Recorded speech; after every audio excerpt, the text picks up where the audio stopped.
The frost came early that year in Hollis County, and it came for Verna Ashworth first. She stood at her kitchen window before dawn, watching her breath fog the glass, watching the pasture beyond it turn silver under a sky that hadn't decided yet whether it would snow.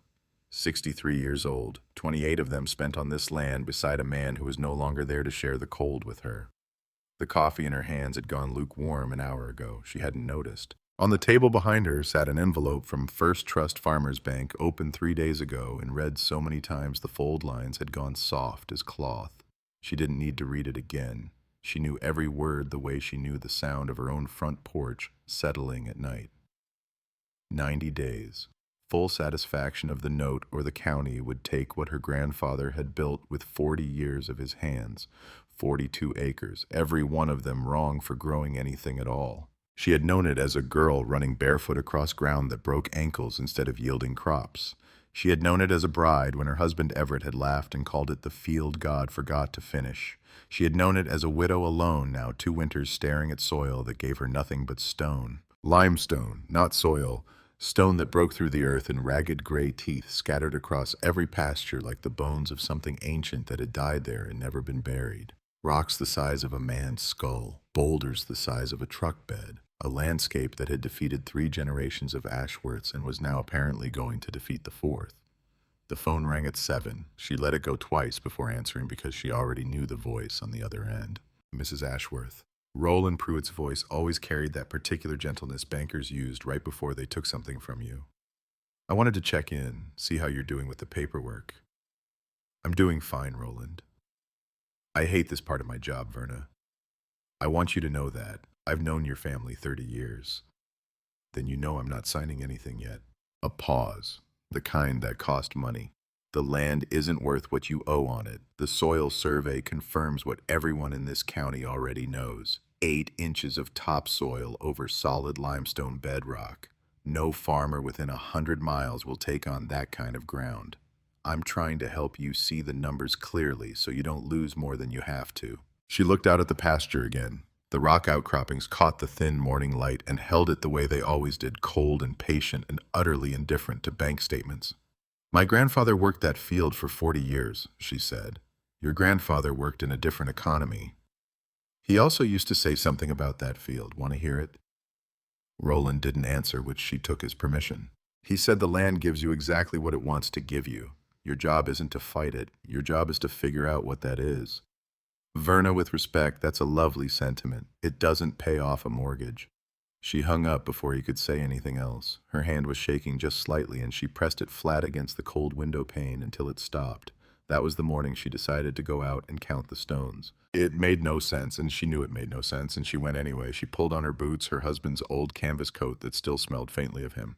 If she pressed her face into the collar just right, and she walked out into the north pasture with a measuring tape and a notebook. Because she needed something to do with her hands that wasn't signing a foreclosure notice, she counted for 3 weeks. Every morning, frost or shine, she walked the property line to property line, tape in hand, marking down sizes, noting clusters, filling page after page of a composition notebook with numbers that meant nothing to anyone but her. The neighbors saw her out there and said nothing to her face. She heard the things they said behind her back anyway. Grief does strange things to a woman alone. That's what people said in town at the feed store in the pews on Sunday. Poor Verna, counting rocks like they're going to save her. She kept counting it. It was during the 2nd week digging through the old equipment barn for a longer tape measure that she found the box. It had been pushed to the back of a shelf behind rusted harness buckles and a coffee can full of nails wrapped in a horse blanket that had gone stiff with age and dust. Cedar by the smell of it once she got the blanket off. Small, maybe the size of a bread box with a brass lock gone green at the edges and no key anywhere she could find. Her grandfather's initials were burned into the lid in shaky, careful letters, E.A. Elias Ashworth. Carved beneath the initials in the same unsteady hand, 4 words. The stones remember boy. She didn't know who boy referred to. Her grandfather had no sons, just her mother, and after her mother, just Verna. She sat on an overturned bucket in that cold barn for a long time, running her thumb over those 4 carved words, feeling something she couldn't name settle into her chest like a held breath. She didn't force the lock. Something in her didn't want to force it. She carried the box into the house instead and set it on the kitchen table next to the foreclosure notice and let the two things sit there together as if they were having a conversation she wasn't yet permitted to hear. That night she called her daughter. Louise picked up on the second ring the sound of Lexington traffic faint behind her voice. "Mom, you okay?" "I found something of your great-grandfather's. A locked box. I can't open it." "Is this about the bank thing?" "Everything's about the bank thing right now." Louise exhaled, and Verna could hear 30 years of a daughter's exhaustion in it. "Mom, I love you, and I need you to hear me. You cannot save that farm by finding an old box in the barn. You need to call the bank back. You need to talk about walking away clean before this destroys you financially for the rest of your life." "Your great-grandmother used to say something," Verna said quietly. "She used to say, 'Don't go looking for what isn't there, go looking for what is.' I think I've spent 30 years looking at this land and seeing what isn't there. Crops that won't grow, money that isn't coming. Maybe it's time I looked at what actually is here." "And what's actually there, Mom? Rocks." Verna looked out the kitchen window at the dark pasture, at the pale shapes of stone just visible under a rising moon. "I don't know yet," she said, "but I intend to find out." She hung up and sat with that box a long while longer before she went to bed. The next morning she made the first of what would become dozens of phone calls. She called every stonework outfit, every masonry company, every landscaping contractor she could find within 50 miles, reading names out of a phone book that was 3 years out of date because nobody in Hollis County had bothered to print a new one. Most numbers didn't even connect. The ones that did connected her to voicemail boxes that never called back or to polite, tired men who told her the same thing in slightly different words. Too remote, too much overhead to extract, not economical. One man laughed before he caught himself and apologized for it. She kept the notebook of stone measurements beside the phone book, and every rejection went into it too. A tally mark beneath the tally marks of boulders and outcroppings until the page looked less like a record of failure and more like a record of a woman refusing to stop. It was Otis Kenner, oddly enough, who gave her the first real lead, though he didn't mean to be helpful when he did it. She'd gone into town for feed for the last of the hens she hadn't yet sold off, and Otis was behind the counter of his store the way he'd been behind that counter for 30 years, weighing out grain with the unhurried confidence of a man who had never once had to wonder if he'd keep his land. "Heard you're still out there counting rocks, Verna," he said, not unkindly but not kindly either, just the flat curiosity of a small town watching a woman it had already decided was finished. "I am. My cousin down in Nashville, he does stonework, real fancy stuff, rich folks' houses." Otis snorted, weighing out the last of her order. "Told him about your situation once as a joke. He said even rich men don't pay for rock nobody can get to easy. Said the road into your northern acres would eat a truck suspension alive." "What's his name?" Otis blinked, surprised she'd asked at all. "Cordell, Silas Cordell." "Why, you gonna call him—" "I might." He laughed, and it wasn't cruel exactly, just the laugh of a man who genuinely believed the conversation was over before it started. "Verna, honey, it's rock. It's just rock." She paid for her feed and left without answering him because she had learned in 63 years that some men only heard you when you stopped explaining yourself to them. That night she wrote Silas Cordell a letter, not a phone call this time. A letter the old way, because something in her sensed that a stranger who built beautiful things with his hands might respond better to something built carefully than to a rushed voice on a phone line. She included photographs she'd taken with her late husband's old camera close-ups of the limestone outcroppings, catching the afternoon light the fine grain of the stone visible even in the flat print. She included a copy of the soil survey the bank had used to condemn her land, and she included on a separate sheet everything her grandmother had ever told her about the stone. Her grandmother, Opal, had been raised the daughter of a stonemason before she married into farming, before that trade had gone the way of so many old Kentucky trades, replaced by quarried imports and poured concrete. Opal used to sit on the porch in the evenings and tell young Verna about the old days when a good limestone wall was worth more than the land it sat on, when half the county's finest homes had been raised out of exactly the kind of stone that now lay useless and mocked in the Ashworth pastures. "The land provides what it provides," Opal used to say, rocking in her chair, hands folded over a lap gone soft with age. "Our job is only to see it." Verna wrote that line into the letter to Silas Cordell word for word, and then she sealed the envelope before she could talk herself out of sending it. 3 weeks passed. She had by then begun boxing up the kitchen, not because she'd given up exactly, but because Louise had begged her to be practical, to prepare for the worst, even while hoping for the best. and Verna had found herself standing in front of cabinets full of wedding china wrapping plates and newspaper with hands that moved on their own while her mind stayed somewhere else entirely. The call came on a Tuesday afternoon while she had a stack of newspaper in one hand and a soup bowl in the other. Mrs. Ashworth. A man's voice, low, unhurried, with the particular flatness of someone who chose his words the way he'd choose a piece of stone, testing its weight before committing to it. This is Silas Cordell. Got your letter. She set the bowl down very carefully on the counter. Mr. Cordell, I want to see those stones. Her heart did something complicated in her chest, something between hope and the fear of hope, which she had learned over the last 2 years was the more dangerous of the two feelings. When can you come? Saturday, if that works. I'm driving up from Bowling Green.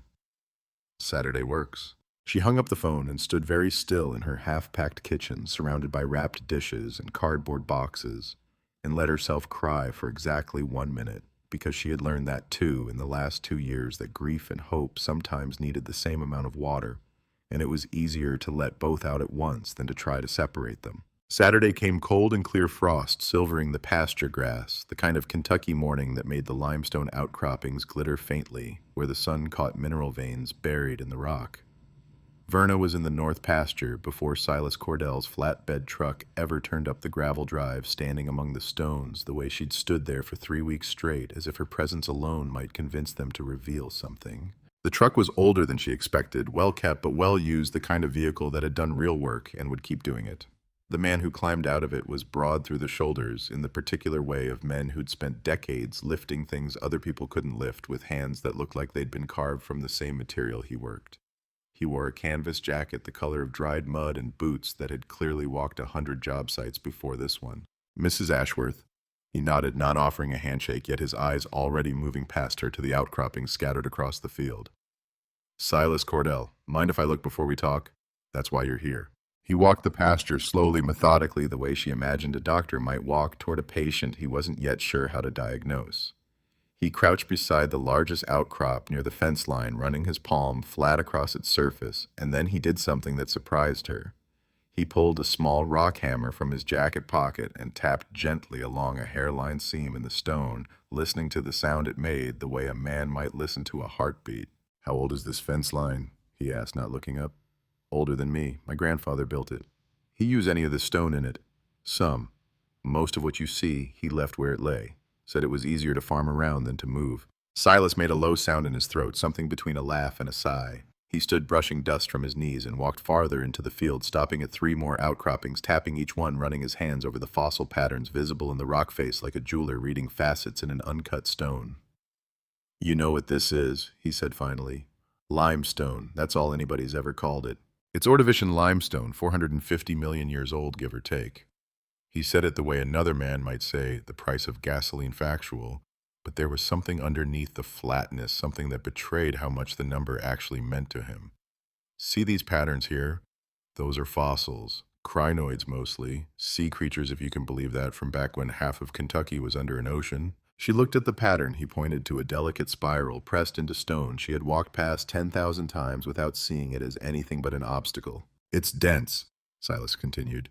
Fine-grained, the kind that splits clean along its natural seams instead of shattering. You don't get stone like this from a modern quarry, not with this character, not with this weathering pattern already worked into it by 450 million years of exactly nothing happening to it. He looked at her directly for the first time since he'd arrived. Mrs. Ashworth, do you have any idea what I could build with this? Her throat tightened, though she kept her voice steady. Tell me.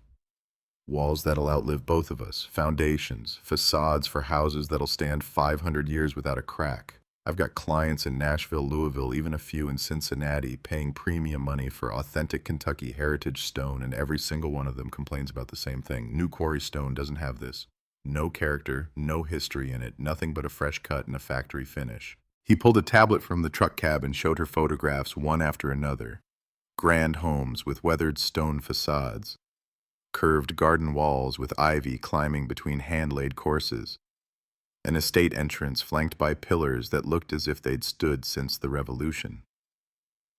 What would you pay? Verna asked, and she heard her own voice come out steadier than she felt. Silas studied the field again, doing arithmetic she couldn't follow, tapping numbers into his phone with a thumb thick as a chisel handle.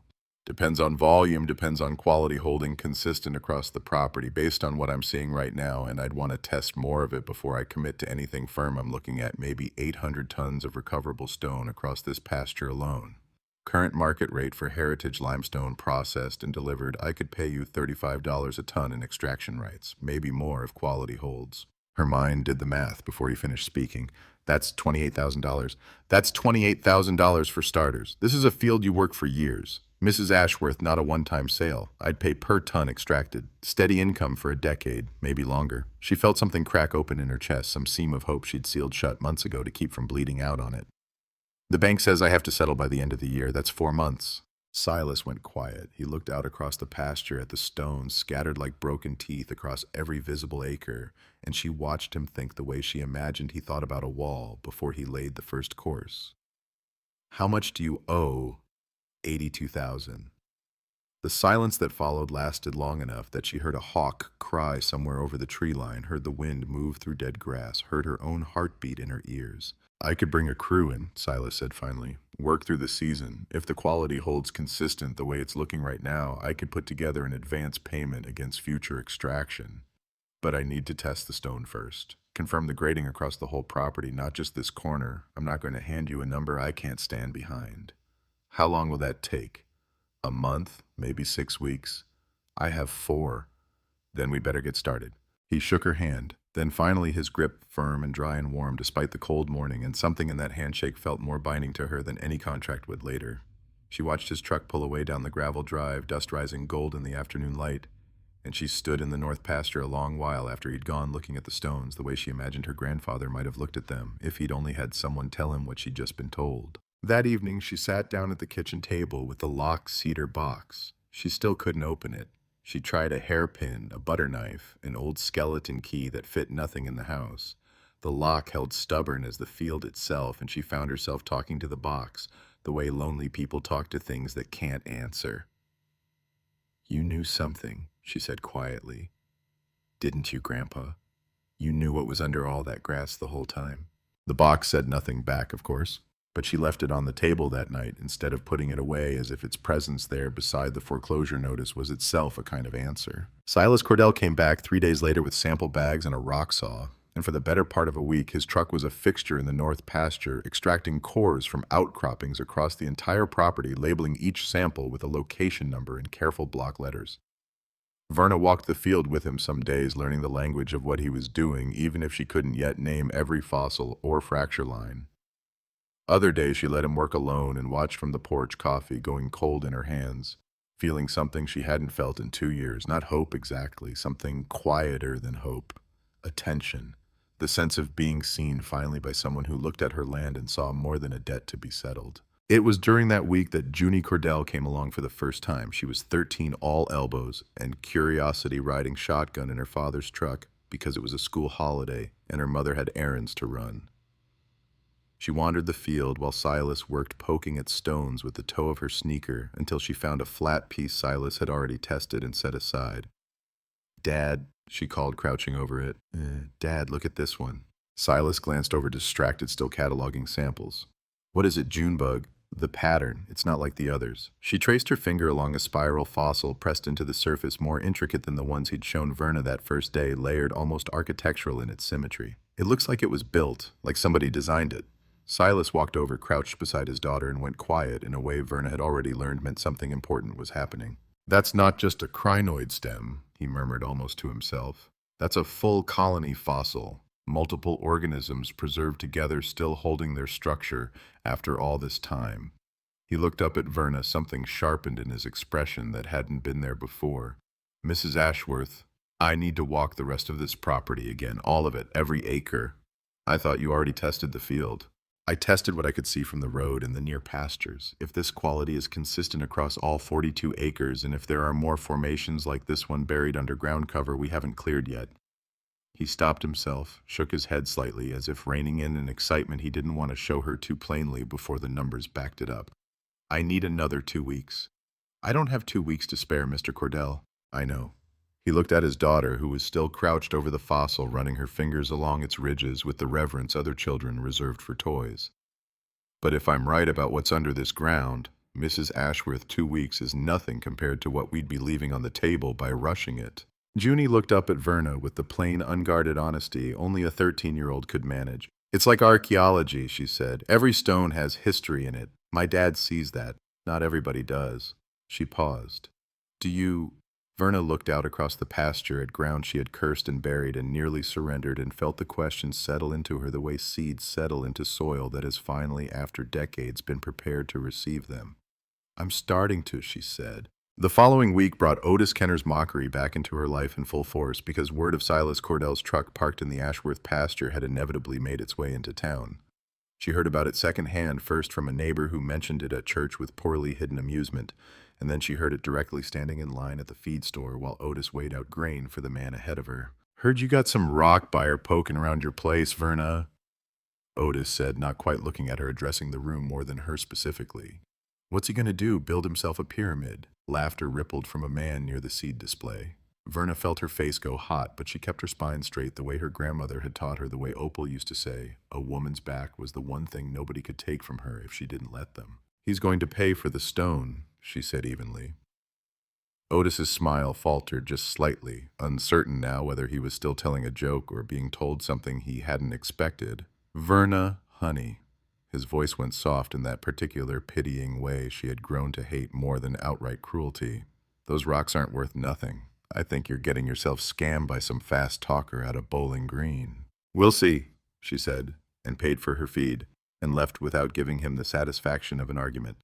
But the words followed her home anyway, the way unkind words always did, settling into her chest alongside the foreclosure notice and the locked cedar box. 3 separate weights she carried up the porch steps that evening, feeling for the first time in weeks the true size of what she'd risk if Silas Cordell turned out to be wrong. The bank called that same week, Roland Pruitt's voice gentler than ever, which somehow made it worse. We need a decision, Verna. The foreclosure clock is running, and I can't hold it off indefinitely, not even for you. I'm working on something, Roland. What kind of something? The kind that isn't your business yet. She hung up before her voice could betray how much she was gambling on a stranger's truck and a 13-year-old girl's sharp eyes. Silas Cordell returned in July, this time with a folder of paperwork instead of just sample bags, and a second man beside him. She hadn't met an architect out of Louisville named Marcus Delaney, tall and quiet, who walked the property with the unhurried attention of a man evaluating something far more valuable than rock. Every sample came back grade A or better, Silas told her, standing in her kitchen with the folder open on the table beside the locked cedar box, which she still hadn't managed to open and had simply stopped trying to hide from visitors. 17 locations across the property, consistent density, consistent fossil preservation, minimal weathering damage. Mrs. Ashworth, I don't think you understand what you're sitting on. Then explain it to me plainly. You've got one of the finest deposits of heritage-grade limestone I've seen in 15 years of doing this work. Not just good stone, rare stone, the kind institutions pay a premium for.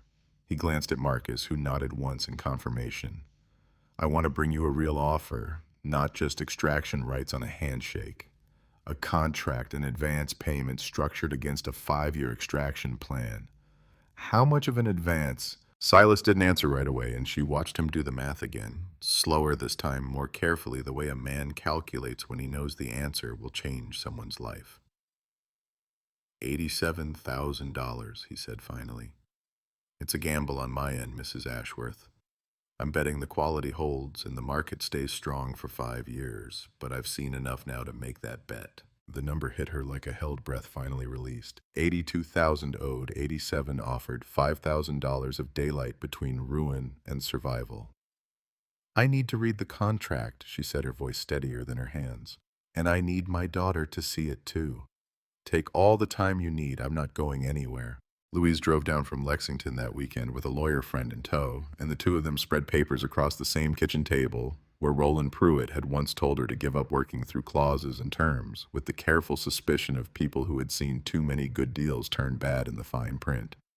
Verna sat across from them, hands folded, watching her daughter's face for any flicker of doubt. Mom, Louise said finally, looking up from the contract, something shifting in her expression that Verna hadn't seen there in 2 years. This is real. This is legitimate. The stones, Verna said quietly, and found that her eyes had filled without her quite noticing.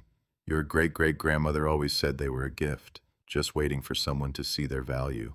Louise reached across the table and took her mother's hand, and for a moment neither of them said anything at all because some moments don't need narration, only witness. Verna signed the contract on the 4th of August at that same kitchen table with the locked cedar box sitting silent beside the papers as if it too were watching. Silas handed her the check with both hands, the way a man hands over something he understands the weight of. "This clears the bank," he asked, with a little to spare. "With 5,000 to spare," she said, and found she couldn't quite make her voice work above a whisper. "Good. My crew starts next week." She held the check a long moment after he'd gone, feeling not the paper itself, but everything it represented. The land had stayed. The stones finally, after 450 million years of silence, had been seen. The morning she walked into First Trust Farmers Bank was cold and bright frost still silvering the courthouse lawn across the street, and she wore her work clothes because she saw no reason to dress up for a man who had already decided months ago that she wasn't worth his patience. Roland Pruitt was in his office preparing the final foreclosure paperwork when his secretary called him to the front desk, her voice carrying an uncertainty that made two other tellers look up from their stations. "Roland, Verna Ashworth is here." He came out slowly, and she watched his eyes travel from her mud-flecked boots up to the cashier's, check in her hand, watched the exact moment his professional composure cracked into something closer to disbelief. "That's—" He stopped himself, took the check from her hand, turned it over, as if expecting to find some trick in the paper itself. Business account, Bowling Green address. Real, legitimate. "Verna, where did you—" He caught himself a second time. What is this $87,000, she said, and her voice came out clear and even, carrying farther in that quiet bank lobby than she intended. "To clear the loan in full with closing costs." "What is this money for?" "Payment for the stones, Roland. The ones you told me made my land worthless." Behind her, Otis Kenner had come in to deposit his store's payroll, and she heard him go very still, heard the particular silence of a man realizing he'd laughed at the wrong thing. By noon, half the county knew. Silas Cordell's crew arrived the following Monday, 4 men and equipment Verna had never seen on farmland in her life. Hydraulic splitters, diamond blade saws, a small excavator modified for careful stone extraction rather than blunt destruction. They set up a processing area near the road in the northeast corner where the outcroppings ran thickest, and Verna stood at the fence line the first morning and watched them work with something like awe. They didn't blast, they didn't break, they found the natural seams her grandfather's ground had held for 450 million years, and they split along the grain, lifting out blocks that weighed hundreds of pounds clean and whole and intact, the way a jeweler might lift a stone from its setting without disturbing a single facet. "The fossils are incredible," Silas told her one afternoon, holding up a piece with ancient spiral shapes fossilized in perfect layered patterns. "This one's going to a restoration project in Cincinnati. Historic mansion foundation built in the 1840s. This stone matches the original construction almost perfectly." She held the piece in both hands, feeling its cold, dense weight, and thought of her grandfather dead now, 30 years, who had walked this same ground and known somehow, without ever having the words for it, that the field he'd cursed was also the field that would one day save his family. By September, the first shipment left the farm. 12 tons of cut and processed limestone bound for Nashville on the back of a flatbed truck that rumbled down the gravel drive at dawn, leaving dust hanging gold in the morning light behind it. Verna received her first check beyond the advance that same week, $420. Small compared to the $87,000, but different in kind because this was money the land itself had earned, not a loan against its future. She sat at her kitchen table with the check in one hand and the locked cedar box in the other, and for the first time since she'd found it, she thought she understood at least a little what her grandfather might have meant. Louise came down that weekend, walked to the extraction site with her mother, saw the organized crew, the careful work, the stones stacked by grade near the road, waiting for transport. "Mom," she said, standing at the edge of the pasture, watching the last light of the day catch the cut stone and turn it gold. "Do you know what you've done? I kept the farm. You've done more than that. You've found value everyone said didn't exist." Verna looked out across the field at ground that had been dismissed by a banker, mocked by a neighbor, abandoned by 3 generations of farmers who could see nothing in it but failure, and felt something settle into her chest that she hadn't felt in the 2 long years since Everett had passed. Not triumph exactly, something quieter and steadier and far more durable than triumph. "The land did it," she said softly. "I just finally learned how to look at it." That night, after Louise had driven back to Lexington, and the crew's equipment sat silent and dark near the road. Verna sat alone at her kitchen table with the cedar box in front of her, running her thumb once more over her grandfather's carved words. The stones remember boy. She still didn't know who the boy had been meant for, or what exactly the box contained, or why he'd locked it so carefully and left it buried behind old harness leather in a barn nobody had cleaned out in decades. But she had begun for the first time to suspect that whatever was inside that box had been waiting for her specifically all this time, the way the stones themselves had waited 450 million years for someone to finally see what they were worth. She banked the fire low, set the box on the shelf above the mantel where she could see it every morning, and went to bed with the sound of her grandmother's voice still moving through her thoughts like water over stone. The land provides what it provides. Our job is only to see it. Outside, the first frost of the season settled over 42 acres of limestone that had at last, after 4 generations of Ashworths, begun to give something back. October arrived in Hollis County the way it always did, quietly at first, then all at once, frost deepening on the pastures each morning until the grass itself seemed to hold its breath before noon. Verna Ashworth had grown used to the sound of Silas Cordell's crew by then. The low grind of the diamond saw the hydraulic hiss of the splitter finding its seam, the particular rhythm of men who respected what they were taking from the ground instead of tearing it free. She had stopped flinching at the noise weeks ago.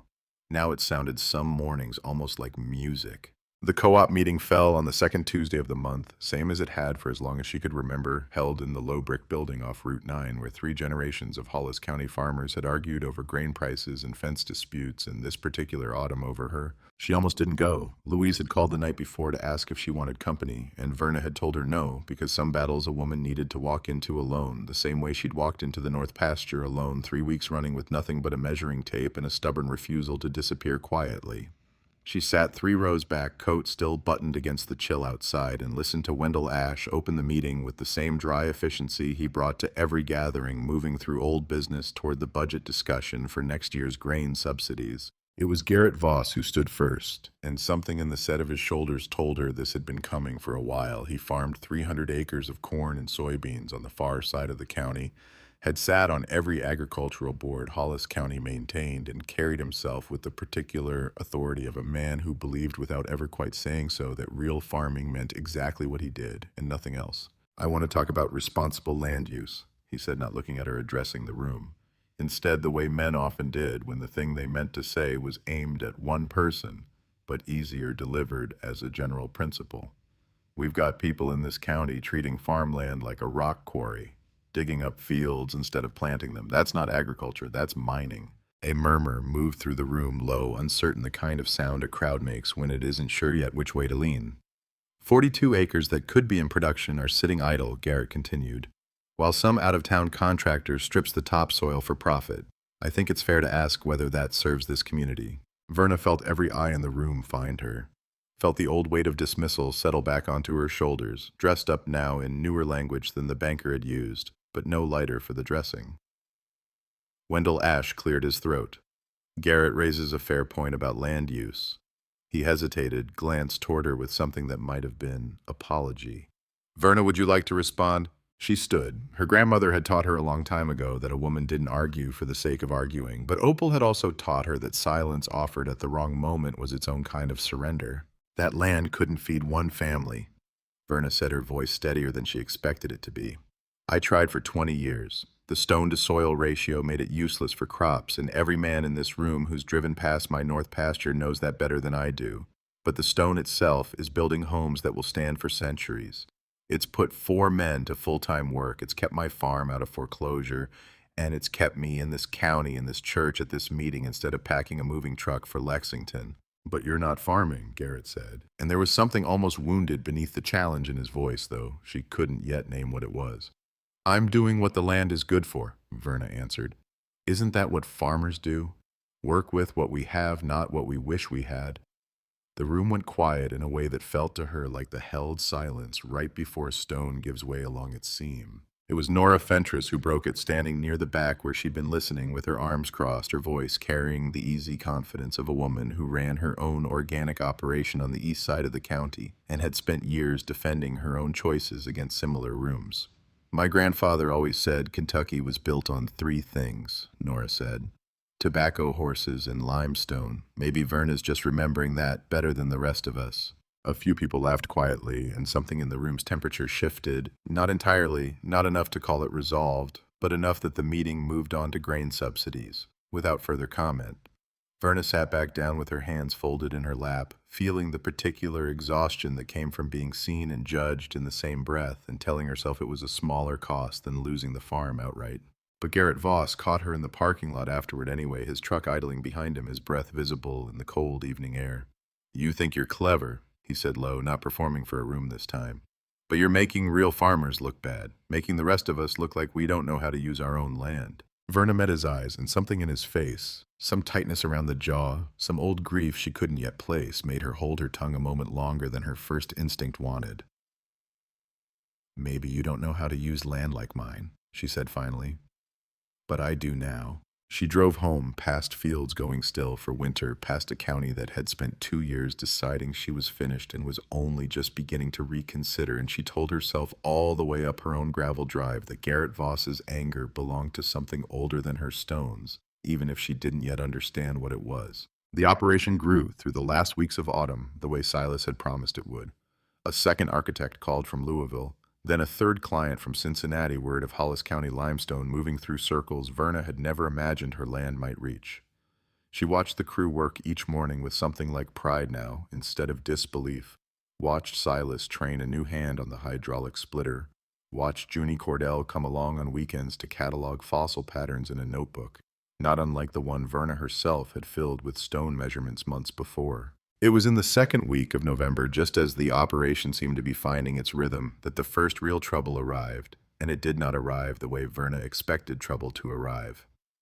It came quietly in a phone call from Silas that carried none of his usual steadiness.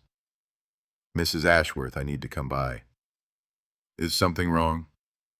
"The Cincinnati shipment, the restoration project." A pause, the kind that costs something to hold. "They rejected it." He arrived within the hour, and she watched him climb out of his truck, moving slower than he had all season, a folder under his arm that he set on her kitchen table with the same careful weight he used for the finest stone samples, as if the bad news itself deserved handling. 12 tons, he said. Cut graded, delivered on schedule. The site engineer flagged surface weathering inconsistent with the historic stone they're matching. Said the color variation was too pronounced, said it wouldn't blend with the original 1840s construction the way they needed it to. Is he right? Silas exhaled slowly, and for the first time since she'd met him, she saw something like real worry cross his face. "Some of it, maybe. There's a section of the quarry we opened up near the tree line that's been more exposed to groundwater over the centuries. More iron staining than the samples I originally tested. I should have caught it before the shipment went out. That's on me." "What does this cost us?" "The client's asking for a full refund on that shipment, plus damages for the delay to their restoration timeline. That's close to $40,000, Mrs. Ashworth. And if word gets out that a shipment got rejected on quality, other clients start asking questions. Marcus Delaney's contract, the one that's supposed to keep this operation running for years, that's built on trust in our grading process." She sat down slowly across from him, the same chair she'd sat in the night Louise and her lawyer friend had spread contracts across this same table, and felt the particular vertigo of watching solid ground reveal itself once again as something less solid than it had seemed. "Can we fix it? We can resurvey the whole property. Grade every section properly this time, not just the 17 test locations I sampled back in the summer. But that costs money we don't have right now, and it costs time we don't have either. Marcus needs 200 tons over 18 months. If we can't guarantee consistent quality across that volume, he walks, and he tells every architect in Louisville why." Verna looked past him out the kitchen window at the pasture where 4 men had spent the autumn, pulling 450-million-year-old stone from ground. Her grandfather had cursed and felt the cold, familiar shape of fear settling back into her chest. The same fear she'd carried the morning Roland Pruitt first called about foreclosure. "What do you need from me, Silas?" "Time, and trust that I can fix what I got wrong." He rubbed a hand over his jaw, and for a moment he looked less like the confident man who'd walked her field in August, and more like someone standing at the edge of his own uncertain ground. "I won't lie to you about how bad this could get if I can't." She thought of the $87,000 that had cleared her debt. She thought of the $420 check that had felt at the time like proof the land itself could provide. She thought of her grandfather's cedar box sitting on the mantel, its 4 carved words watching over every decision she'd made since finding it. "Then fix it," she said. "And Silas, next time something goes wrong, you tell me the day it happens, not after you've already tried to solve it alone." He held her gaze a long moment, something passing between them that felt less like a business arrangement now and more like the kind of trust two people build when they've already survived one crisis together. "Yes, ma'am," he said, "I will." The resurvey took 11 days, and Verna spent every one of them the way she'd spent the 3 weeks counting stones back in the spring, walking the property alongside Silas and his crew, watching them mark sections for iron content testing samples from ground they hadn't touched before, learning to read weathering patterns the way she'd once learned to read weather itself from the color of the western sky. It was during that survey on a gray afternoon, with sleet threatening and low clouds overhead, that Silas found something in the northeast corner that stopped him mid-step. Mrs. Ashworth, his voice had gone strange, tight in a way she hadn't heard from him before. "Come look at this." She crossed the frozen grass to where he crouched beside a section of exposed bedrock near the property's eastern fence line, an area they'd cleared of brush only that morning. Cut into the stone, faint but unmistakable, were markings that didn't belong to nature at all. Straight lines, measured intervals, the unmistakable evidence of a hand tool applied decades ago, mapping something with deliberate care. "Somebody's been in here before us," Silas said quietly. "A long time before us." Verna crouched beside him, running her fingers over the shallow grooves, feeling something cold move through her that had nothing to do with the November chill. "My grandfather," she said. "It has to be." He knew what this stone was. She thought of the cedar box on her mantel, its lock still stubbornly closed, its 4 carved words watching over a kitchen table that had seen a foreclosure notice and a check for $87,000, and now apparently evidence that Elias Ashworth had known something about this land that he'd never told a single living soul. "I think he might have," she said slowly. "I think he might have known for a very long time." That evening she sat alone with the cedar box, again turning it over in her hands beneath the kitchen light, tracing the carved letters until her fingers ached from the pressure of pressing against something that refused to open. The stones, remember, boy. She still didn't know who the boy had been. She was beginning to wonder if the answer to that question was buried somewhere beneath the very ground Silas Cordell's crew was carefully, patiently taking apart. The resurvey ultimately confirmed what Silas had suspected. The iron staining was isolated to a narrow band near the old tree line, easily mapped and easily avoided going forward. The rest of the property, all 42 acres of it, graded out exactly as consistent and exactly as valuable as the original 17 test locations had promised back in the summer. Silas personally drove the refund check to Cincinnati, absorbed the cost of the rejected shipment out of his own margins, rather than passing any of it back to Verna, and returned 3 days later with a revised extraction map that avoided the compromised section entirely. "I told Marcus Delaney everything," he said, standing in her kitchen with mud still on his boots, the crisis apparently behind them. Now, though, something in his posture told her he hadn't yet fully forgiven himself for the oversight. Told him about the rejected shipment, told him what caused it, told him exactly how we fixed it and what we're doing differently going forward. What did he say? He said he'd rather work with a contractor who tells him the truth about a problem than one who hides it until it's too late to fix. Silas allowed himself for the first time in almost 2 weeks something close to a real smile. "Contract's still on. 200 tons, 18 months, same terms as before." Relief moved through her like warmth returning to cold hands, and she found herself, for just a moment, laughing quietly at her own kitchen table, the particular laughter of someone who has just stepped back from a ledge she hadn't fully realized she was standing on. But relief, she was learning that winter rarely arrived alone in Hollis County. It came instead paired with its opposite waiting just behind the door. The letter from the Hollis County Planning Commission arrived the first week of December, official and cold in a way that immediately reminded her of Roland Pruitt's foreclosure notice 10 months before. Unregulated commercial extraction operations on agricultural land, a hearing scheduled for the second Tuesday of the month. Attendance required. She drove to the courthouse that morning with a knot in her stomach that felt disturbingly familiar, and found Silas already there in the hallway outside the hearing room, paperwork organized in a leather folder he held against his chest like a man bracing for weather. "They want to shut us down," he said quietly before she'd even finished crossing the hall toward him. Say, we need mining permits, environmental review, the whole regulatory process, retroactively applied to everything we've done since August. Can they do that? They can try. Whether they succeed depends on whether our paperwork holds up. He opened the folder briefly, showed her a stack of documents thick enough to make her understand for the first time just how much he'd already anticipated a moment like this one. State Department of Natural Resources permits, environmental clearance, business licenses, insurance documentation. Everything filed the day we started Mrs. Ashworth, because I've watched operations like this get shut down before by people who assumed nobody would ask to see the paperwork. Then why does this feel like they're already planning to shut us down anyway? Silas's jaw tightened. Because somebody filed a formal complaint, anonymous, and I don't think it's about permits at all. The hearing room was packed by the time they entered, more people than Verna had seen at a county meeting in years, farmers and neighbors, and near the front, unmistakably Garrett Voss, sitting with his arms crossed and his eyes fixed straight ahead. Dabney Wexler, chairman of the Planning Commission, called the hearing to order from behind a raised bench that suddenly made Verna feel very small in her own county courthouse. We've received concerns about commercial extraction operations occurring on agricultural land within county limits, Wexler said, reading from prepared notes. Mrs. Ashworth, can you explain what's currently taking place on your property?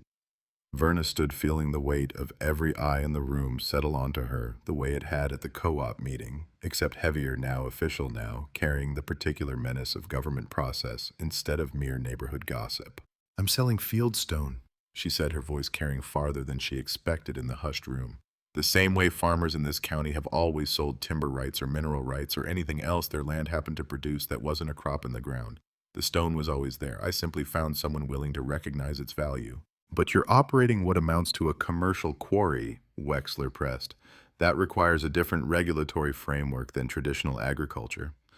I'm extracting surface stone from my own property, Verna answered. No blasting, no deep mining, nothing but removing what's been sitting on top of this ground for 10,000 years in a manner Mr. Cordell has documented and permitted through every state agency that governs it. Silas stood, then opening his folder, walking it forward to hand up to the bench with the calm precision of a man who had done exactly this kind of preparation before, precisely because he'd anticipated exactly this kind of challenge. Chairman Wexler, everything is documented, he said. State Department of Natural Resources extraction permit filed and approved in July. Environmental impact clearance filed the same month.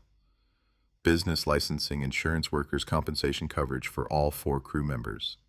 I'd ask the commission to review the full record before determining that this operation requires anything beyond what's already been filed.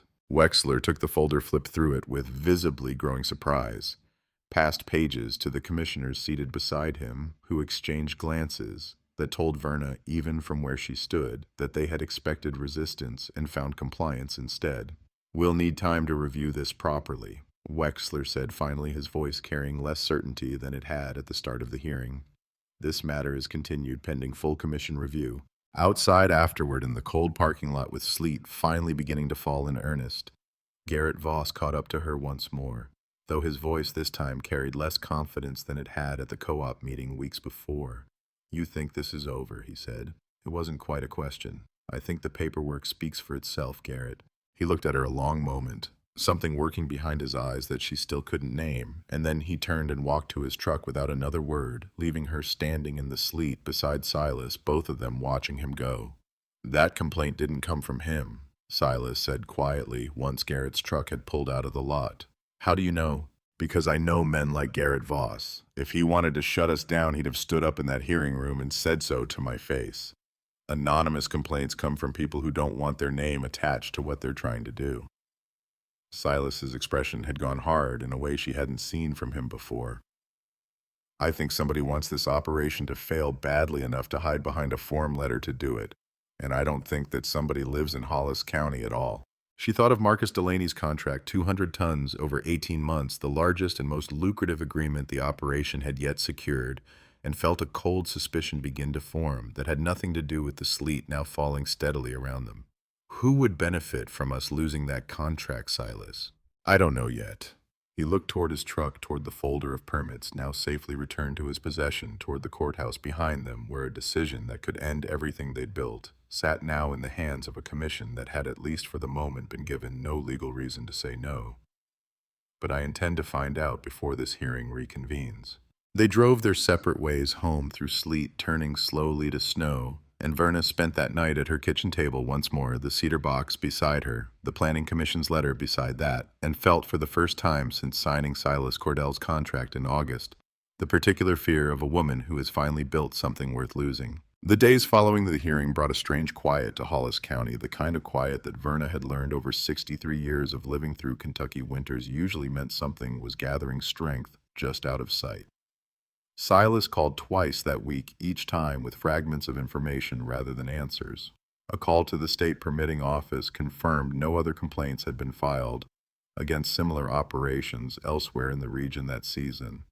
A conversation with an old colleague in the Nashville stone trade surfaced a rumor unconfirmed about a larger quarrying company out of Ohio that had recently lost a bid on a Louisville restoration contract to an independent Kentucky operation matching Marcus Delaney's description almost exactly. "It's not proof," Silas told her over the phone, his voice carrying the particular frustration of a man circling an answer he couldn't yet grasp firmly enough to hold. "But it's the first thing that's made sense since that complaint landed." Verna, meanwhile, found herself returning again and again to the cedar box on her mantel and to the tool marks Silas's crew had uncovered near the eastern fence line, the two mysteries braiding together in her mind until she could no longer think of one without the other. Her grandfather had known something about this land. He had marked it decades ago with the same care Silas now brought to his own surveys, and he had locked away whatever he'd learned behind a brass lock and 4 carved words that made less sense with every day she failed to open it. She called a locksmith in Bowling Green the second week of December, an elderly man named Fitch, who'd been recommended by the church secretary as someone who dealt in old and difficult mechanisms. He came out on a Thursday, examined the lock under a jeweler's loupe for the better part of 20 minutes, and finally set the box down on her kitchen table with something like reluctant respect in his expression. "This isn't a lock somebody wants opened easily, Mrs. Ashworth," he said. "Whoever built this knew what they were doing. I can force it, but forcing a lock this old risks damaging whatever's inside it. Can you open it without forcing it? Given time, maybe. This kind of mechanism, sometimes the answer isn't in the lock at all. Sometimes it's in a key that's been hidden somewhere else entirely, and the lock's just waiting for somebody to find it." He left without opening it, but his words settled into her the way certain sentences did, staying long after the man himself had driven off down her gravel drive, somewhere hidden entirely. She thought of the tool marks in the northeast corner. She thought of her grandfather walking this land for 40 years, marking it, measuring it, understanding something about it that he had never once spoken aloud to anyone, not even apparently to the daughter who became Verna's mother. She began searching the property in earnest that week between snow flurries, walking ground she thought she'd already walked 100 times that year, looking now not for stone valuable enough to sell, but for whatever her grandfather might have hidden to match a lock he'd carved with such deliberate warning. She found nothing in the barn beyond what she'd already uncovered, nothing in the old equipment shed, nothing beneath the floorboards of the tool shed her grandfather had built with his own hands sometime in the 1950s. She was beginning to wonder if the key, whatever it was, had been lost to time, entirely buried under decades of neglect, and a family that had simply stopped asking questions about a field nobody believed was worth questioning. It was Junie Cordell, once again, who found the thread nobody else had thought to pull. She'd come along with her father on a Saturday in mid-December, the extraction crew idle for the week, while the planning commission deliberated, and had wandered into the old equipment barn out of simple 13-year-old boredom, the same barn where Verna had first found the cedar box months before. "Mrs. Ashworth," Junie called out, her voice carrying an edge of excitement that made Verna's pulse quicken before she'd even crossed the barn floor. "There's writing on the back of the shelf, real faint, I almost didn't see it." Verna crouched beside the girl, angling her flashlight against the weathered wood, where the cedar box had sat hidden behind a horse blanket for who knew how many years. They're carved into the underside of the shelf itself in the same shaky, deliberate hand as the box's lid were. More words, fainter, harder to read, but unmistakably her grandfather's. "Ask the stone that watches the water, that watches." She read it 3 times before the meaning began to settle, and when it did, she felt something cold and electric move up her spine. "The spring," she whispered. "The old spring house down by the creek." She hadn't been to the spring house in years, a small stone structure her grandfather had built over a natural spring near the property's southern boundary, long since abandoned once the county ran water lines out that far in the 70s. She and Junie walked down together, boots crunching through thin snow, and found the little structure still standing moss-grown and half-collapsed at one corner, but intact enough that its interior remained dry. And there set into the stone wall above the spring's shallow basin, half hidden by decades of dust and cobweb, was a small iron key tied with a length of leather cord, gone brittle with age, hanging exactly where a man might leave something he intended one specific person someday to find. Verna held it in her palm a long moment before she could bring herself to close her fingers around it, feeling the weight of 40 years of silence pressing down through one small piece of rusted metal. "Do you think it fits?" Junie asked quietly, watching her with the wide, patient eyes of a girl who understood somehow that she was witnessing something that belonged to someone else's family history and deserved to be treated with care. "I think," Verna said slowly, "we're about to find out." They walked back to the house together through the thickening snow, and Verna set the key on the kitchen table beside the cedar box, and for a long moment simply looked at the two objects together, 40 years of waiting compressed into the small distance between them. She didn't open it that afternoon. Some part of her understood that whatever her grandfather had locked away deserved to be opened alone in her own time, without an audience, without even the kindness of a 13-year-old girl's excited company. She thanked Junie, walked her out to Silas's truck, and stood on her porch watching them drive away down the gravel road as the last gray light of the December afternoon faded toward evening. Then she went back inside, sat down at her kitchen table, and lifted the small iron key toward the lock that had waited patient as the limestone itself for 40 years to be answered. The Planning Commission's decision arrived by mail 3 days before Christmas, a single official letter that Verna opened standing in her own kitchen, with her coat still on, snow melting off her boots onto the floor. She hadn't yet found time to mop that morning. She read it once, quickly, then again more slowly, letting the language settle into something she could actually believe. Permits confirmed valid, no further regulatory action required, operation cleared to continue. She sat down hard in the nearest chair, relief moving through her so completely that for a moment she couldn't quite catch her breath. And then she reached for the phone to call Silas, because some news she'd learned this year needed to be shared the moment it arrived, not held alone even for the length of time it took to finish removing a coat. But the key sat waiting on the table in front of her the entire time she made that call, and long after she'd hung up, and long after the last of the December light had faded from her kitchen window, because some mystery she was learning took longer to resolve than a single afternoon, no matter how much a woman's hands trembled to finally know the answer. The key turned on the third try, not because it resisted, but because Verna's hands would not stop trembling long enough to align it properly with the mechanism. When the lock finally gave, the small click it made in the quiet kitchen seemed to her louder than anything she had heard all year, louder than the diamond saw, louder than the bank's foreclosure.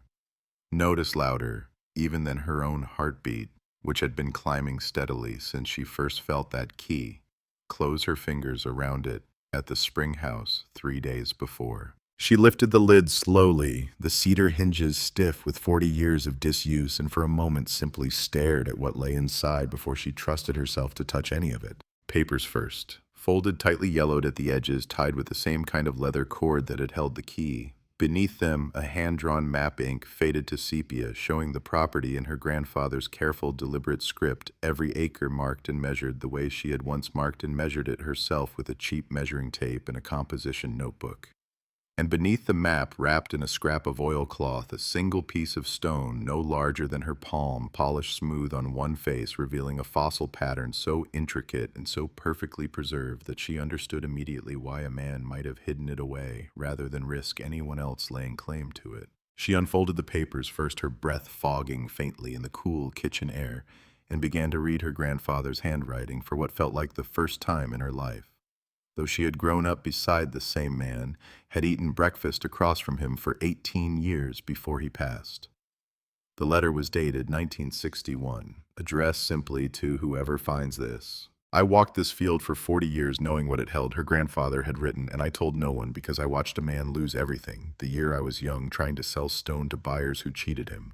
Blind, took his rock for nothing and sold it downstate for a fortune he never saw a dime of. I decided then I would rather farm bad ground honestly than trust good stone to men who'd steal it from under me. I marked what I found. I hid what I knew. I told myself someday when the right person came looking with the right kind of patience, the land would show them what I already understood. I did not know it would be my own granddaughter who would need it most.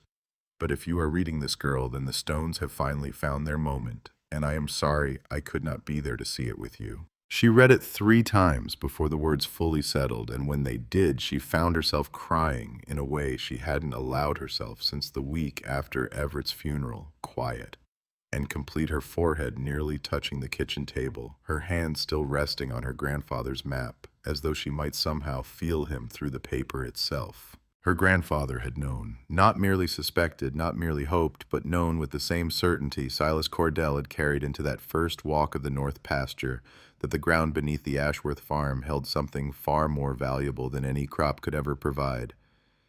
He had known, and he had chosen silence over risk, protection over profit, because somewhere in his own younger years, he had watched greed and dishonesty strip a neighbor bare, and had decided his family's stone would rather stay buried forever than be stolen out from under them by men who saw only dollars where he had learned slowly and privately to see history. She thought of Otis Kenner's laughter in the feed store. She thought of Roland Pruitt's gentle, condescending certainty that her land was worthless. She thought of Garrett Voss standing in the co-op meeting insisting she wasn't a real farmer, and felt something shift inside her. Not quite anger, but a fierce and steady clarity that had been building in her all year without her fully recognizing its shape until this moment. Her grandfather had waited 40 years for the right person to come looking. She had spent 3 weeks counting stones in a frozen pasture before she understood she was that person. She sat with the box a long while that night. The fire burned low, the polished fossil stone warm now from the heat of her own palm, and did not call anyone, not Louise, not Silas, because this particular truth belonged for one evening at least only to her and to the man who had left it waiting. The new year arrived quiet and cold, and with it came the resolution Silas had been chasing since the anonymous complaint first landed on the Planning Commission's desk. He called on the second Monday of January, his voice carrying a controlled edge of vindication that Verna recognized immediately, having heard something similar in her own voice the morning she'd walked into First Trust Farmers Bank with a cashier's check in hand. "I found it," he said. "The complaint, where it actually came from. Tell me." Bluegrass Aggregate and Stone. Ohio company does commercial quarrying work across 3 states. Turns out they bid on the same Louisville restoration contract. Marcus Delaney's project ultimately went with lost it because Marcus specifically wanted heritage-grade Kentucky limestone with documented provenance, something Bluegrass Aggregate can't offer because they work modern industrial quarries, not old farmland deposits like ours. Silas exhaled slowly. A former employee of theirs works for a competitor, now confirmed off the record that Bluegrass filed a formal complaint against us with the state, then followed it with the anonymous one to the County Planning Commission, hoping to tie us up in regulatory trouble long enough to make Marcus nervous and pull his contract elsewhere. They tried to bury us to win a bid they'd already lost. That's about the shape of it, yes. Verna sat with that for a long moment, feeling something settle into place that had been unsettled since the sleet-soaked afternoon outside the courthouse in December. Not Garrett Voss, whatever his other faults. Not anyone in Hollis County at all. A company 2 states away, threatened by nothing more than an old woman's stubbornness and a mason's honest work, willing to use bureaucracy as a weapon rather than face fair competition. Does this change anything with the state? I've already filed a formal response with documentation. It won't undo the hearing, but it puts the complaint on record as motivated by a business rival rather than any legitimate concern. Dabney Wexler already cleared our permits in December. This just makes sure nobody tries the same trick again. She thanked him, hung up the phone, and looked out at her north pasture, snow-covered now, the extraction site quiet beneath a thin white blanket, and felt for the first time since the foreclosure notice had arrived nearly a year before, something that resembled not just relief, but earned confidence, the kind that comes only after a thing has been tested and found solid. Marcus Delaney called the following week to confirm the full contract terms, and this time Verna sat at her own kitchen table to negotiate, rather than simply reviewing what Silas and Louise's lawyer friend put in front of her. 200 tons over 18 months, guaranteed minimum pricing adjusted upward if market demand for heritage stone continued its current climb, which every indication suggested it would. A option written into the contract at Verna's own insistence for renewal into a second phase, if his current residential project led, as he expected, to additional commissions requiring the same stone. "You've become quite the negotiator, Mrs. Ashworth," Marcus said, and she could hear even over the phone something like genuine respect in the observation. "I've had a good teacher," she answered, thinking of Silas, thinking of her grandfather's letter still sitting folded in the cedar box on her mantel, thinking of her own grandmother's voice, patient as stone, telling a young girl on a porch that the land gives you exactly what it wants to give you, and your job is only to see it. The operation grew steadily through late winter and into early spring. Verna hired Ivy Kenner Otis's daughter, fresh home from studying geology at Western Kentucky, with no local prospects, and a father who had admittedly done nothing to help her find any. Ivy knew rock the way Verna was only beginning to, and needed work badly enough to swallow whatever pride stood between her and taking a job on the farm her own father had mocked less than a year before. He's not happy about it, Ivy admitted her first week standing at the edge of the extraction site with a clipboard she was already filling with grading notes far more technical than anything Verna herself could produce. Says I'm giving credibility to something he still thinks is a stunt. Your father thought I was getting scammed, Verna said. I imagine admitting he was wrong is harder for some men than admitting almost anything else. He says you got lucky. Verna looked out across ground that had swallowed 3 generations of Ashworth ambition before finally in its own patient time giving something back. Luck is seeing what's in front of you when everyone else insists on calling it nothing, she said. Your job since you're here now is to help me see it even more clearly than I already do. By March, other landowners had begun quietly approaching Verna the way Nora Fentress had approached her at the co-op meeting months before, not with mockery now, but with careful curiosity. Rick Malone, whose 40 acres bordered her southern boundary, equally rocky, equally dismissed by every bank and every neighbor, for as long as anyone could remember, stopped her outside church one Sunday.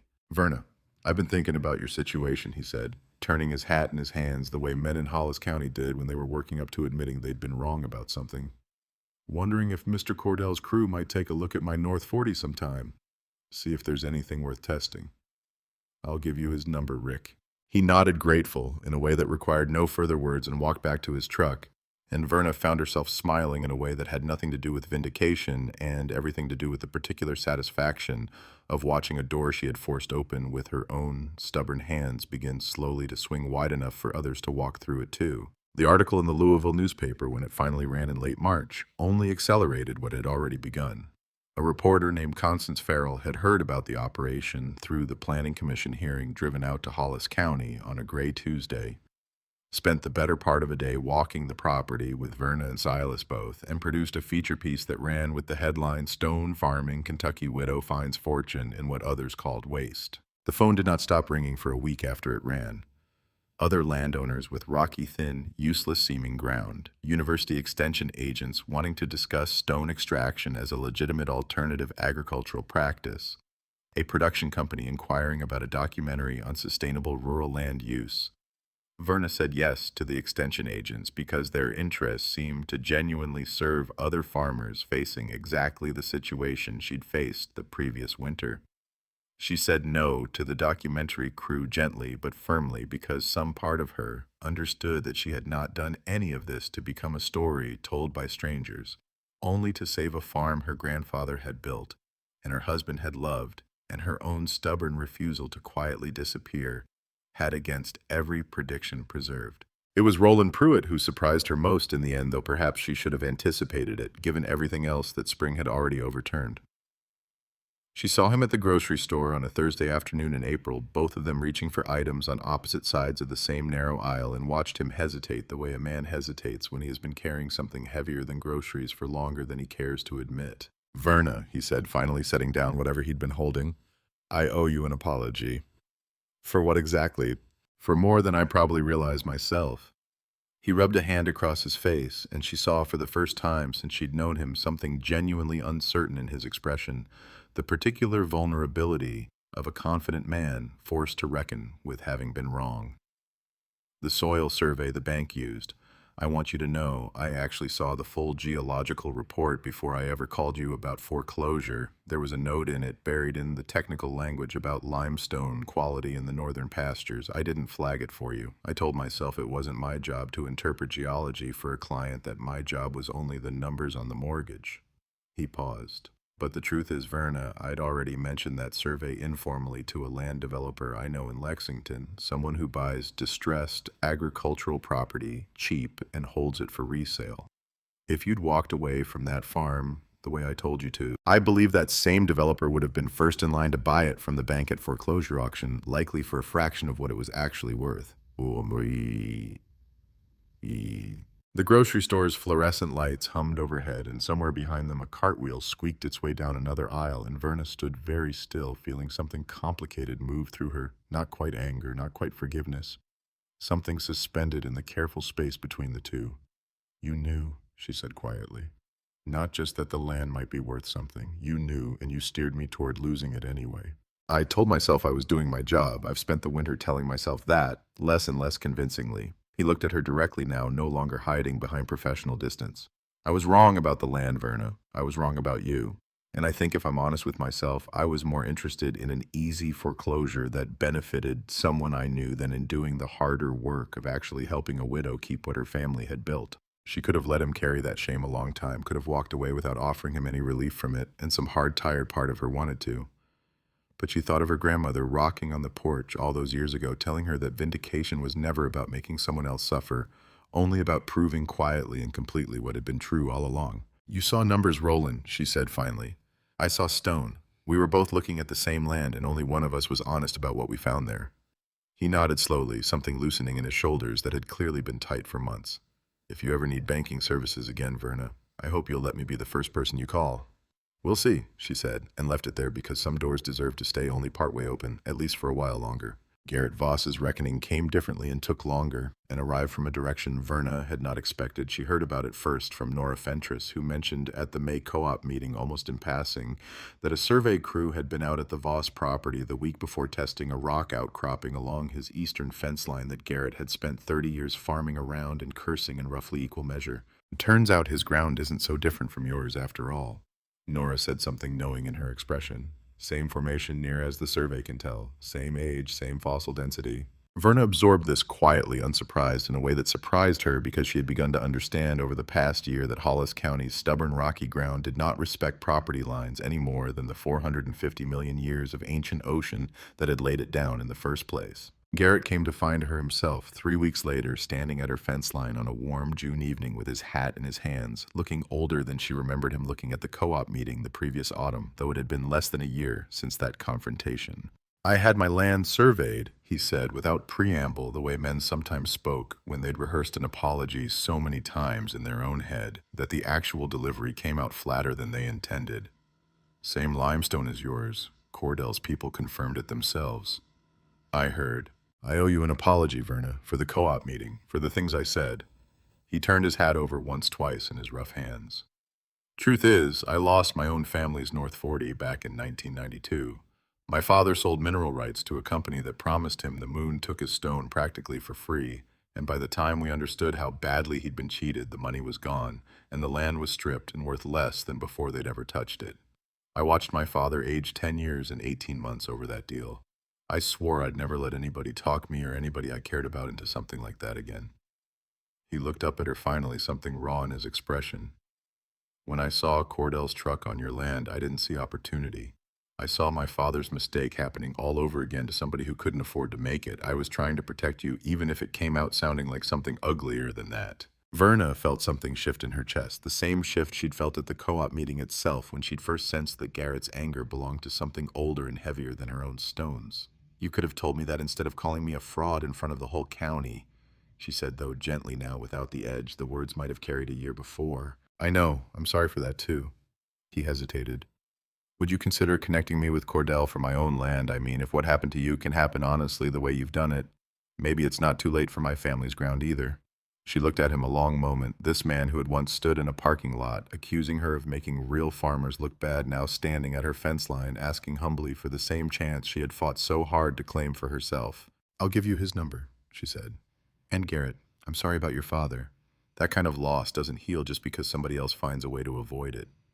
He nodded, something loosening in his face that looked almost like the beginning of peace, and walked back toward his truck through grass gone gold in the long June evening light, and Verna stood at her fence line a while longer watching him go, feeling the particular weight of a grudge finally fully released on both sides. Summer brought its own quiet triumphs, smaller than the contracts and the hearings, but no less meaningful to Verna as she watched them unfold. Ivy Kenner brought on 2 more hires by July, the operation now employing 8 people full-time, where less than a year before the same 42 acres had employed no one at all, beyond Verna's own increasingly desperate hands. The extraction map Silas had drawn now covered nearly the entire property in careful color-coded sections, each one graded, each one scheduled for careful patient removal over the years ahead. The northeast corner near the tree line marked permanently off-limits, a small, humble monument to the one mistake the operation had made and corrected honestly rather than hidden. Junie Cordell turned 14 that summer and spent much of it exactly where she'd spent the previous autumn, wandering the extraction site with her father's old tablet, photographing fossil patterns, filling notebooks with sketches that had grown in the space of a single year, remarkably more sophisticated. She'd started talking about architecture school with the specific, stubborn certainty of a child who has found early exactly what she means to do with her life. And Verna found herself more than once that summer watching the girl work with something like the same tenderness she'd once reserved for watching her own daughter grow up on this same land. You know, Silas told her one August afternoon watching his daughter crouch over a newly split block near the road. She's already talking about using your stone for a design project, some kind of competition entry for high schoolers sponsored by a preservation society in Louisville. Wants to design a small memorial structure, says the stone itself should be the whole point, not just the material. What kind of memorial? Silas hesitated, glancing toward his daughter before answering. She won't tell me exactly. Says it's still forming. But I think knowing her, it's got something to do with your grandfather's letter. She asked me about it more than once since you told her the story. Verna felt something warm move through her at that unexpected and entirely welcome sense of a story that had begun in a locked cedar box, now traveling forward into a 14-year-old girl's imagination, carrying itself unbidden into a future none of them could have predicted, the frozen morning Verna first walked out to count stones. The Ashworth Farms transformation by autumn had become simply the way things were in Hollis County, no longer news, no longer scandal, no longer the subject of feed store mockery or co-op meeting condemnation, but instead something closer to ordinary local pride, the kind reserved for a hometown business that had proven itself over a full turning of seasons. Verna herself had changed too, though she recognized the change only in fragments glimpsed sideways, the way a woman sometimes catches her own reflection in a window, and is surprised briefly by how much older or steadier or more herself she has become without quite noticing the transition happen. She thought often that autumn of the 4 carved words on her grandfather's cedar box, "The stones remember boy." She understood now more fully than she had the frozen afternoon she first found the box in the barn, that her grandfather had not simply been speaking about geology. He had been speaking about patience, about the particular kind of faith required to trust that something true and valuable, once recognized honestly, would eventually find the person capable of receiving it, even if that recognition took 40 years and required in the end a granddaughter he never lived to meet as an adult. October marked 1 full year since Roland Pruitt's first call about foreclosure, and Verna spent the anniversary quietly walking the north pasture alone. In the early morning, the way she had walked it that frozen spring, counting stones, though the ground beneath her feet now told a story entirely different from the one she'd feared then. Extraction scars healed now into careful terraced sections, equipment sheds where wild grass had once grown untended, a processing area near the road that had over 12 months become as familiar to her as her own kitchen. She stopped near the fence line, the same section where Junie Cordell had first found her grandfather's tool marks, and stood a long while in the cold morning air, feeling the particular satisfaction of having survived a year that had at various points threatened to take everything from her, and had instead, through nothing but stubbornness and the honest labor of people willing to see what others dismissed, given her back more than she had ever imagined possible. The 4-part resolution of that year, when Verna allowed herself to think of it as a whole rather than as a series of separate crises, survived one at a time, arrived not as a single dramatic climax, but as a slow accumulation of smaller endings, each one settling into place like a stone finding its natural seam. The first came in November when Marcus Delaney's residential project reached completion. 20 custom homes outside Lexington, finished with Hollis County heritage limestone facades that architectural critics in the regional press described in terms Verna clipped and kept in a scrapbook she had never before imagined owning as some of the finest stonework built in the state in a generation. Marcus called personally to invite her to the unveiling, and she stood at the edge of a manicured Lexington lawn in her good coat, looking at houses built from stone that had once lain scattered and cursed across her own north pasture, and felt something close to disbelief settle finally fully into something closer to simple pride. The second came quietly, almost privately, when Roland Pruitt called in December, not about banking, but simply to ask how the operation was faring as the year drew to a close. And Verna found herself answering him honestly, warmly, even understanding that some wrongs once acknowledged fully, and without defensiveness, could be allowed to heal into something resembling, if not friendship, at least mutual respect. The third came in the form of a phone call from Garrett Voss in January, informing her that Silas Cordell's crew had begun extraction on his own eastern acreage, the first shipment already contracted to a Nashville buyer, and that he wanted her to know specifically that none of it would have happened if she hadn't refused to accept what everyone, including himself, had once insisted was true about ground like theirs. And the fourth came in March, nearly 18 months after Verna had first walked out into a frozen pasture with nothing but a measuring tape and a stubborn refusal to disappear. When Junie Cordell, now 15, presented her design competition entry at a Preservation Society gala in Louisville, a small memorial pavilion built from Hollis County limestone, its design incorporating, at Junie's specific and deliberate insistence, a fossil pattern traced directly from a stone Verna herself had once helped catalog in her own North Pasture. The judges awarded it first place in its category.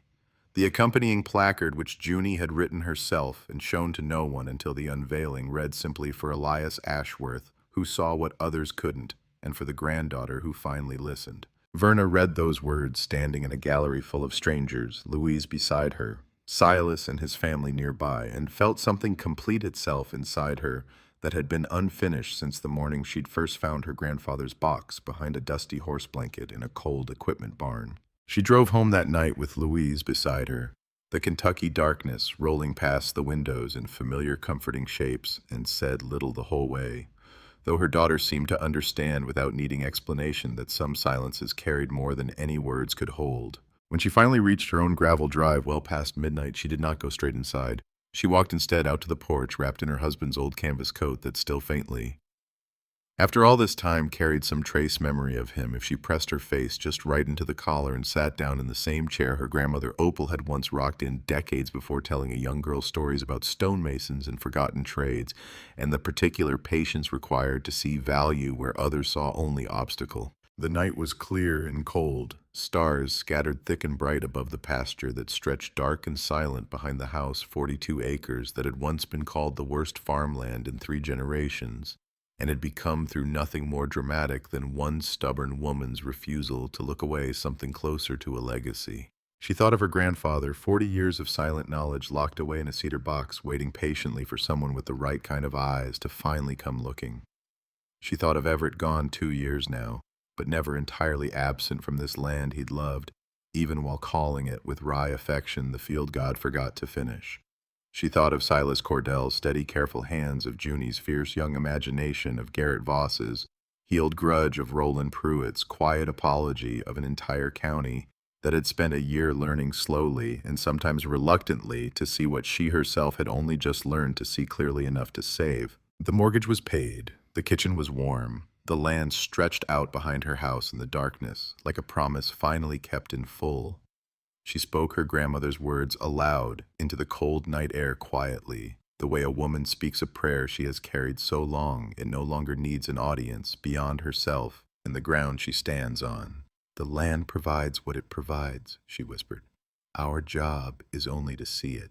Somewhere out in the darkness beneath frost, already beginning to settle over stone that had waited 450 million years for exactly this kind of recognition, the North Pasture held its silence the way it always had, patient, ancient, and finally, after so long, entirely at peace. Tomorrow, Silas Cordell's crew would return, as they had returned nearly every week for the better part of 2 years now. The extraction would continue. The stones would keep emerging from ground that had once been dismissed as worthless, carried away to build homes and walls and memorials that would stand if the stone held true to its own ancient nature for centuries longer than anyone currently living would ever see. But tonight, for the first time and longer than she could easily remember, Verna Ashworth simply sat on her own porch in the cold and the quiet, wrapped in her husband's old coat, surrounded by a legacy her grandfather had trusted her across 40 years and 2 generations to finally uncover. And when she finally rose to go inside, leaving the stars and the silent fields behind her, she did not look back at the darkness the way a frightened woman looks back at what she fears might follow her. She looked back the way a woman looks at something she has finally fully earned the right to call home.